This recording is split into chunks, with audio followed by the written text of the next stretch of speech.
Hello everyone, it is Darkseeker here again. Welcome back for another video. Today we're playing GetMeowth's Renolock on the Wild Mode ladder, utilising some of the Witchwood expansion cards. Now, the interesting cards in this deck, obviously Reno Jackson, really good against aggro, lets you last the long game against control decks, particularly if you're going to fatigue, he then heals you back to full health. So the utility in Reno is phenomenal. You've got some interesting interactions in this deck. You have Zola the Gorgon to bring Reno, a copy of Reno, back to your hand. That's pretty awesome. In fact, Zola interacts very well with Enzoth, with Sylvanas, with various other cards in this deck. So, yeah, Zola is a pretty key card. Beyond that, you've got some interesting additions from the Witchwood expansion. Rotten Applebaum is one of my favourite cards. It's very flexible, it's a taunt, and there is some healing involved, so the utility is phenomenal. You've also got one of my favourite cards just ever in this game, which turns out to be Lord Godfrey, which is like a super duper defile, and I love that effect. It's great. Needs a bit of thinking, needs a bit of calculation, and as you'll see in this video, sometimes I just run out of time to do my thinking, and you know, things can go a little bit wrong. But Lord Godfrey is just a great card, and the real benefit of playing Godfrey is that after this defile type effect, you actually end up with a minion, a body, on board. That's actually pretty significant, because with Twisting Nether, with the 2-cost defile, you may clear a board, but you may not be able to put anything else down. So there's an issue there. So Godfrey, whilst he is expensive, you do end up with a body on the board that you can use the following turn. So let's have a look at the deck in action on the Wild Mode ladder. And we're going up here against a priest. Victory. Your soul shall be mine. Right, I'm going to keep the 1-drop, the Librarian, good for card draw, and I'm keeping Kazakus. I'm a big fan of keeping Kazakus. I think he's a great card to keep because he offers you a level of flexibility. Kazakus on 4, getting a 5-cost spell, pretty good. Against aggro decks, you know, you get a 5-cost AoE that you can use. It's pretty good. We don't know what kind of a priest it is. There are some aggressive sort of dragon priests out there that aim to get some kind of like early board presence with 2 drops, 3 drops, 4 drops. So Kazakus does add a level of flexibility. If we don't need to use him, then we don't need to use him. We can keep him until a bit later in the game. Now, this is a slow priest, okay? There's no aggression here yet, which makes me think it's either some kind of Reno priest, control priest, or it's big priest. And my money right now would be on big priest. But there's a big giant in the way, and he has to deal with it. Okay, of course, he deals with it, and he has the perfect solution. But look, we're just going to keep the pressure going. Sludge Belcher has to be dealt with. It's a 3/5 double-layered taunt. Very awkward to deal with.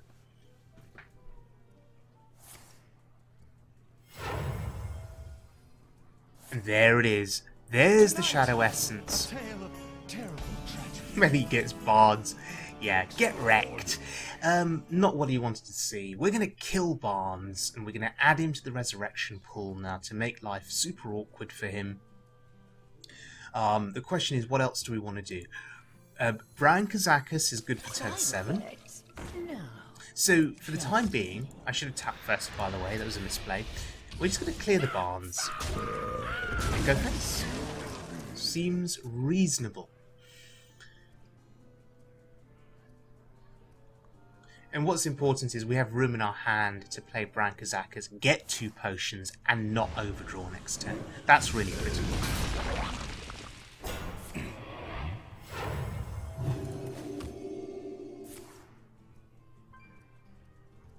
So Shadow Visions is probably going to discover him another Shadow Essence. He needs to play another big threat, and then add that to his resurrection pool. Okay, so Brann and Kazakus, and we are looking for Mystic Wall.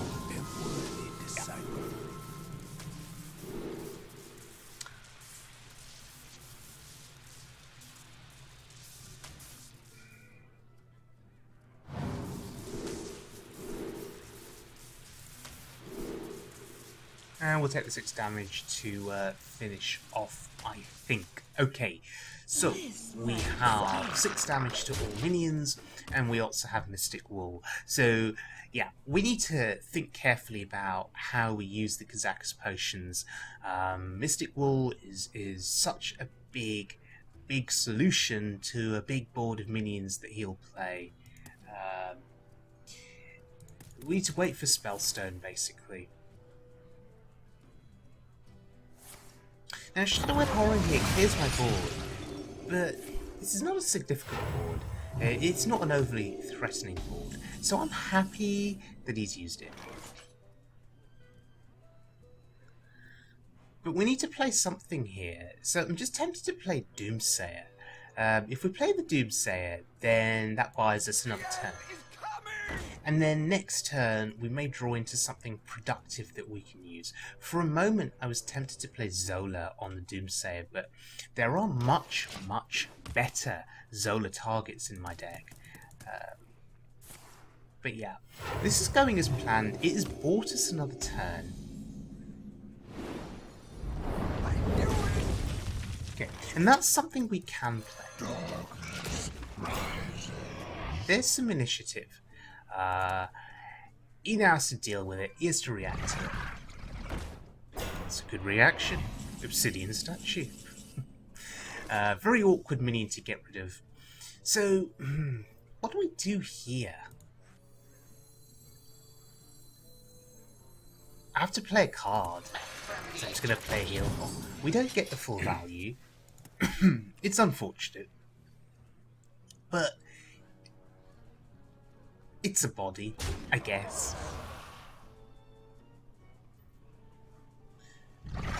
Oh dear lord, double statue.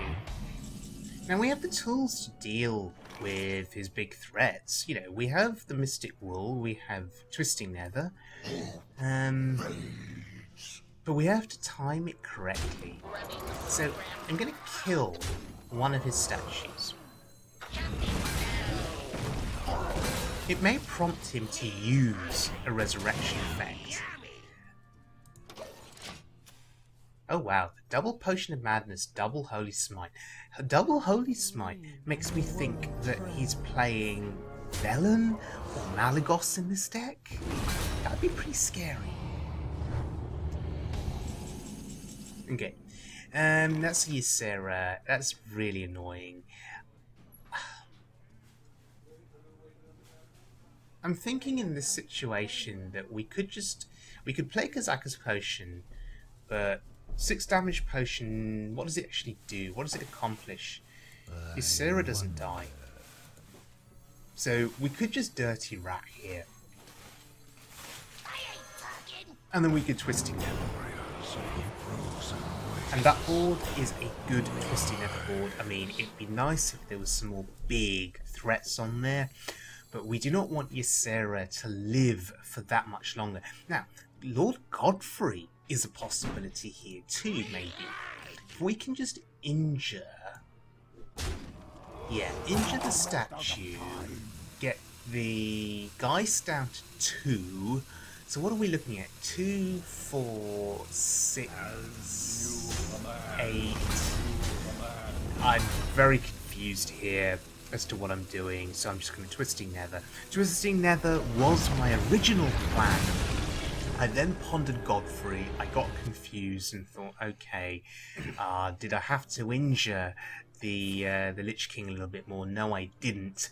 So I misplayed, I panicked, I didn't know what I was doing, but it didn't matter, because as I say, Twisting Nether with the rat was the original plan. We stuck to it in the end. We'll save Godfrey for another situation. So, this is what happens when the rope starts burning, and this is the other issue with Godfrey. Sometimes you do have to do a bit of thinking, a bit of calculation in your head, and you need the time to do that. Now, I'm going to make a decision here regarding Sylvanas. I want a copy of her back to hand, because Sylvanas is one of the biggest annoyances that you can put up against Big Priest. She is awkward. Yeah, and you can see, he's dreaming her back to hand. He cannot deal with her. He doesn't want to deal with her. So, oh no. you could, let her go back to hand. You can play her again, and then maybe it gives him another turn to think about what he's going to do. Okay, if in doubt, fill the board. Now he's saying, play your Sylvanas, but I have this massive board. What are you going to do to combat my board? I'll tell you what we're going to do. We're going to turn the board into sheep.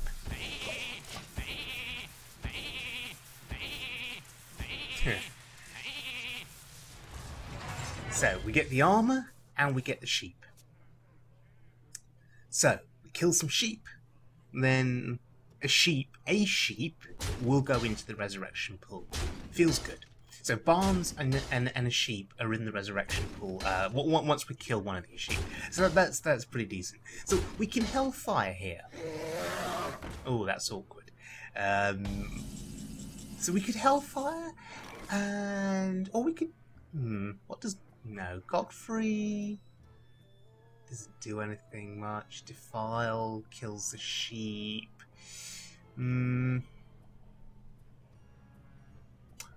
We have this other Kazakus potion, but I wonder. Hellfire. Yeah, let's go to Hellfire, and I'm gonna read it.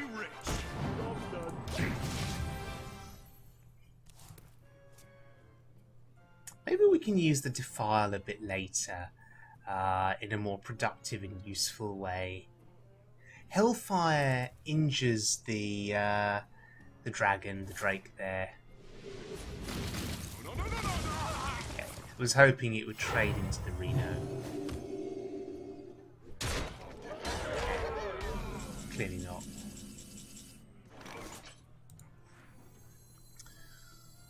Okay, but we have a taunt. But maybe we discover a taunt first. Tarlurker or the Curator? The Curator doesn't do anything for us in terms of card draw, I don't think. So Tarlurker is pretty reasonable. It's 5 cost. I think we take the Tarlurker. And for now, I guess a taunt that restores health. It's pretty reasonable.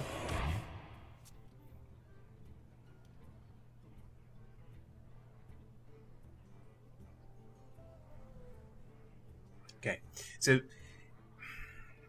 we have double Sylvanas still in our hand, and let's not forget Sylvanas Shadowflame is a pretty cool combo to have. Hopefully by this juncture he's going to be running out of threats or running out of things to do. He's targeting that. Okay, Death Call, sure. And that's why you don't want to leave the Lich King up on the board for too long. Same with Ysera. Getting the Lich King cards or the Dream cards from Ysera can just be game winning for your opponent.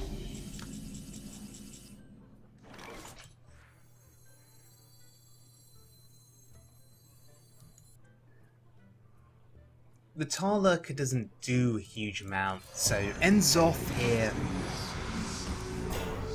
feels reasonable.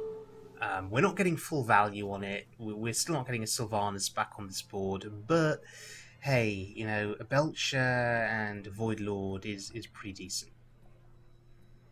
How does he get through this? Now, we all know that priests run Psychic Scream. So, if he's got Psychic Scream, this is a board that you Psychic Scream. And do you know what? I am perfectly happy with that, because I can tap for cards in this game, I can draw the ends off. Yeah, he's just giving me an advantage, because it's going to mean that I can play ends off again. Now, if you had a Shadow of Death, ideally you'd want to kill ends off and then shuffle the deck. Tonight, a tale but yeah, it's going to give us value. And Barnes gives him Yashraj. Wow. So Barnes clearly, you know, wasn't played on turn 4, you know, which we were happy about. But Barnes into Yashraj is bad news. It's really bad news.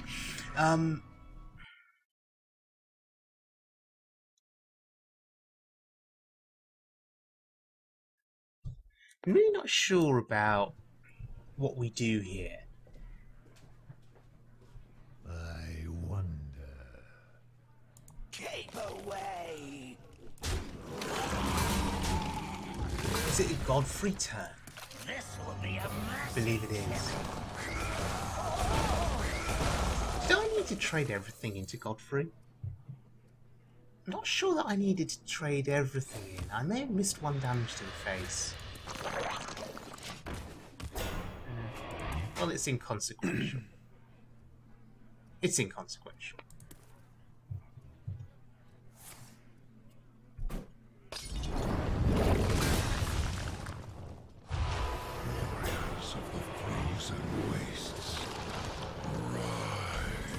Okay. Siphon Soul? Seems reasonable.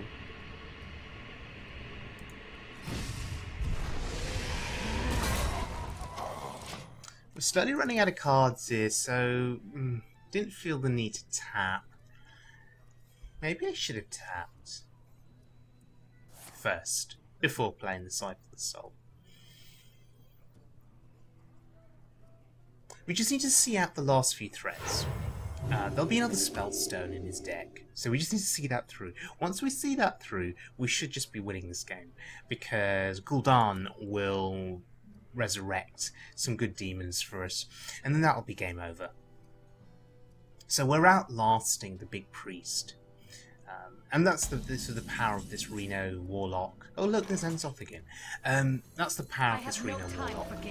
You have numerous ways to remove boards, to remove threats, whether it's Defile, whether it's Godfrey, whether it's Kazakus Potions, Shadow Flame, Twisting Nether, so many ways to clear board. And you know, that's actually really quite flexible. It's good against aggro decks, it's good against these decks that play large boards. Really a sense of flexibility. And Enzoth, again, look at the value. And this time, we actually get Sylvanas. Well played.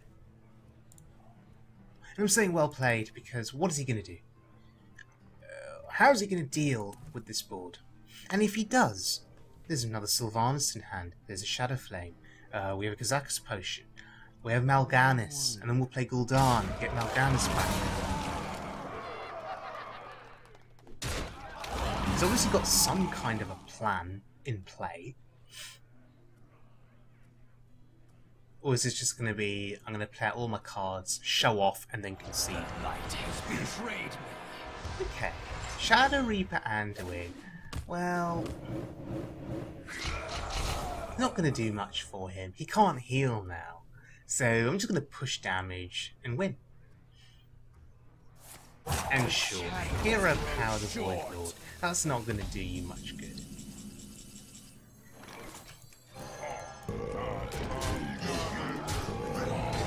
So what does Mal'Ganis do here? Mal'Ganis is, he puts the Void Lord out of range of Dragonfire Potion. Mal'Ganis himself is out of range. He'd have to Hero Power the Mal'Ganis, then Dragonfire Potion. But even then with another Hero Power, it doesn't kill the Void Lord. So, yeah, Mal'Ganis, I think, was a good call here. I could have played two demons. I could have played a Void Caller, and I could have played the Dreadlord. But I like the Mal'Ganis. I like the Mal'Ganis in this situation. He's running out of options. He's run out of cards. We still have cards to play in hand and in deck. I'd say we're at an advantage. So, some of my plays were not entirely optimal in this game. I apologise for that. But I'm just getting my head around this deck and some of the new cards. And it's been a while since I've played Renolock, so I'm a bit rusty. So that was a last gasp from him. Sylvanas Shadow Flame finally comes in handy.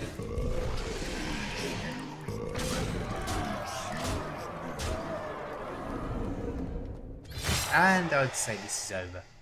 I don't think there's any one card that can save him here, or any combination of cards that can save him. He's taking fatigue damage. I'd be curious to see if he runs Greater Healing Potion, but even then it's not going to be enough. Didn't get a chance to use Corrupting Mist in this game. Didn't get a chance to use that 6 damage Kazakus potion. And didn't even need Blood Reaver Gul'dan. So...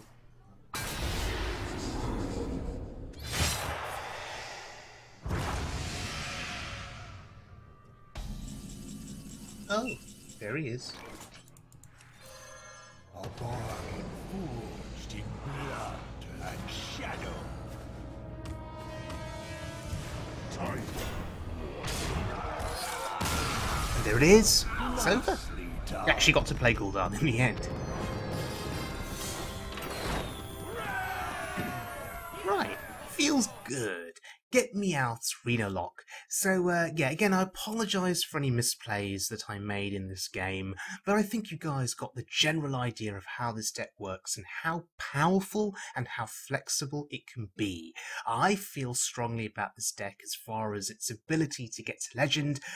It's got enough flexibility, it's got enough firepower, and as you saw against the Priest, I was able to put a lot of pressure on playing minions on curve. And that's one thing that people underestimate with Reno decks. I mean, Reno Mage is often very reactive. You don't put a lot of pressure on until the late game when you have Jaina. But Renolock can clear boards early or in the late game, and it can put on the pressure with the demons and those big minions. So, yeah, just a really good balanced deck, and I love the inclusion of Godfrey once I figure out fully how he works and how to take full effect of him. Or full advantage of him, sorry. So yeah, Godfrey, as I say, one of my favourite cards, and I love the Zola flexibility, returning cards to hand. I mean, against aggro decks, Zola anti-Keelbot is a pretty awesome combo, right? But Zola Kazakus, obviously, Zola Enzoth, Zola Sylvanas, Zola Reno, Zola Belcher, you can go on, Zola. Really awesome card, really awesome legendary to have in a deck. So thank you very much for joining me, everyone. I hope you enjoyed the video. As I said at the start, GetMeowth is a phenomenal wild mode streamer. Do check out his Twitch channel. I learn a lot watching him play every week, and for those of you that love wild mode, GetMeowth, as I say, is an excellent content creator when it comes to wild. But yeah, I'll see you guys all again very soon for more wild mode fun. If you enjoyed the video, please subscribe. I would be very grateful, and I'm looking forward to exploring more Witchwood decks in wild mode in the very near future.